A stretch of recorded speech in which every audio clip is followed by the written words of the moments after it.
আমাদের ক্ষেত্রে নির্বাচনের প্রস্তুতি যেভাবে নেওয়া দরকার আমরা ওভাবে প্রস্তুতি নিচ্ছি। আল্লাহ দিলে ফেব্রুয়ারি মাসে নির্বাচন করতে আমাদের কোনো ধরনের অসুবিধা হবে না। আমাদের চিফ অ্যাডভাইজার, মাননীয় চিফ অ্যাডভাইজার যে রোড ম্যাপটা মানে ডেটটা বলে দিচ্ছে, আমার রোড ম্যাপটা তো ইলেকশন কমিশন দিবে, আমরা ওইভাবে আমরা ইলেকশন করার জন্য প্রস্তুতি নিচ্ছি এবং আমরা ওই সময় পুরোভাবে প্রস্তুত থাকি। অস্ত্র উদ্ধারের ব্যাপারে কিছু বললেন? অস্ত্র উদ্ধারের ব্যাপারে অস্ত্র কিন্তু আজকেও কিন্তু অস্ত্র উদ্ধার হয়েছে। অস্ত্র এটা কিন্তু একটা চলমান প্রক্রিয়া, এটা কিন্তু ডেইলি অস্ত্র উদ্ধার হচ্ছে। ইলেকশনের আগে আমরা আশা করতেছি প্রায় অস্ত্রই আমরা উদ্ধার করে ফেলব। মাননীয় উপদেষ্টা, যেহেতু আপনারা এখনো ফেসবুকে নানান ধরনের প্রোপাগান্ডা ছড়ায় নির্বাচনকে কেন্দ্র করে তারা আপনাদের অধীনে নির্বাচনে অংশ নেবেন না, এরকম বক্তব্য তারা রাখছে, এই বিষয়টা আপনারা দেখছেন? এখন এটা হলো ফেসবুক দেশ, হলো আমরা স্বাধীন দেশ। আপনারা কিন্তু আগে অনেক কিছু প্রকাশ করতে পারেননি, এখন আপনারা সব কিছু প্রকাশ করতে পারেন। এই জন্য যার যার মত শেষে প্রকাশ করতে পারতে জনগণ হলো ডিসিশন নেবে। মানে জনগণ যেই সময় ভোটারমুখী হয়ে যাবে এবং পলিটিক্যাল পার্টিগুলোর জন্য ভোটারমুখী হয়ে যাবে, সেই সময় দেখবেন এইসব কিছু কেউ কোনো বাধা দিতে পারবে। এটা হলো জনগণের আমাদের মেইন ফ্যাক্টর এবং পলিটিক্যাল পার্টিগুলি এই যে নির্বাচন, তারা যে সময় নির্বাচনমুখী হয়ে যাবে, এখনই জনগণ কিন্তু নির্বাচনমুখী হয়ে গেছে। যেমন আপনারা নির্বাচনমুখী হয়ে গেছে। আসছি এগ্রিকালচারের সম্বন্ধে, আপনারা এগ্রিকালচার না জিজ্ঞেস করে আপনারা এখন ইলেকশন সম্বন্ধে দেখবেন আপনারাও নির্বাচনমুখী হয়ে গেছে।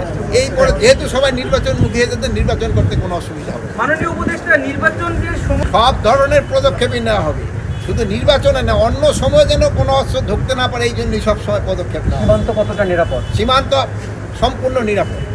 সীমান্তে আপনারা দেখছেন আমাদের সীমান্ত সম্পূর্ণ নিরাপদ। আমাদের সীমান্ত নিরাপদ এবং সুরক্ষিত। আপনাদের আমাদের জনগণও কিন্তু সাংঘাতিক সচেতন। বর্ডার বেল্টে যেই সব আমাদের জনগণ আছেন তারা কিন্তু খুবই সচেতন। একটু এদিক ফাইটার মিলে ফেলল, এরা কিন্তু খুবই সচেতন। আর এই বিএডিসি এখানে কিছু কালচারগুলি হয় এগুলি এখানে দেখার জন্য।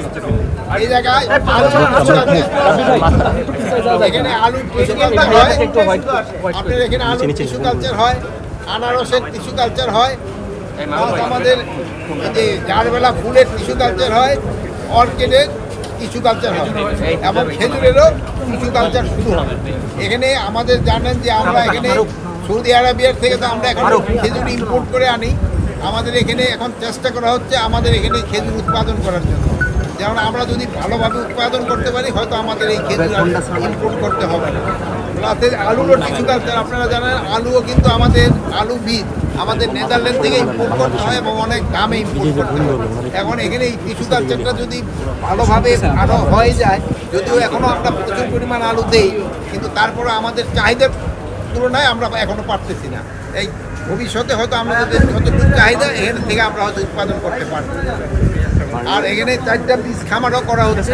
আর এখানে দেখতে এই এলাকাটা কিন্তু 117 একর। এখন এখানে যে জায়গায় আপনারা পানি দেখেন ওই জায়গাটায় কিন্তু আবার আমাদের ধান বোনা হয়, বড় ধান বোনা হয়। এই বড় ধানটা কিন্তু বীজ হিসাবে কাজে দেয়। আর ওখানে দেখতে তো আপনার একটা খেজুর বাগানও করতে হয়, হয়তো বৃষ্টির জন্য হয়তো আপনারা যেতে পারবেন না, বাট অন্য সময় এসে দেখে যেতে পারবেন। হঠাৎ করে আপনার সবজির দামটা বেড়ে গেছে, হ্যাঁ জানি ওইটা অন্য মন্ত্রণালয় উৎপাদন কেমন আছে? আমি একটা হলো বাজারে এই বৃষ্টির জন্য আমি আসার সময় যে আমার আমি এক কৃষকের সাথে আলাপ করতেছিলাম। হাফিজ আসো নাকি? হাফিজ কই? হাফিজ আসো, হাফিজ কই আসো, এই সামনে। হাফিজে আমারও বলতেছিল স্যার কৃষি পণ্যের তো এখানে এই সবজির দাম বেড়ে যাচ্ছে। আমি বলতো এক কৃষকেরই মিলাম, কৃষকেরই মিলালাম। এখন হয়েছে কি ওদের তো নষ্ট হয়ে যায়, বৃষ্টির কারণে সবজি অনেক নষ্ট হয়ে যায়। এই সবজি নষ্ট হয়ে যাওয়ায় জিনিসপত্রের দাম মানে সবজির দাম কিছুটা বেড়ে গেছে। এখন তো মানে এই যে কিছুক্ষণ আগে বৃষ্টি হলো না, এখন আল্লাহ দিলে দেখেন রোদ উঠে গেছে। এরকম যদি রোদ উঠে তবে কিন্তু আবার এই সবজির দামটা কমে আসবে। কিন্তু আবার সবজির দামটা কম, কিন্তু আবার সবজির দামটা বেশি, কিন্তু আবার কিন্তু আলুর দাম কিন্তু একেবারেই কম। যারা আলু যেই কৃষকরা করছে তারা কিন্তু এবার একটা বিরাট লসের ভিতরে আছে।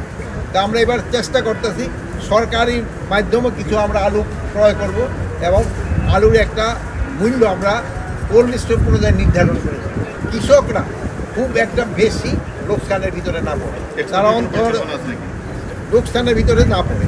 আর আমরা এক্সপোর্টের তো পরিকল্পনা আছে, আমরা তো ইয়ের বাইরের থেকে অনেক বেশি এক্সপোর্ট করছি, বাট এবার প্রোডাকশন অনেক বেশি হয়েছে। আর যে পরিমাণ প্রোডাকশন হয়েছে ওই পরিমাণ এক্সপোর্ট আমাদের অত করতে পারিনি।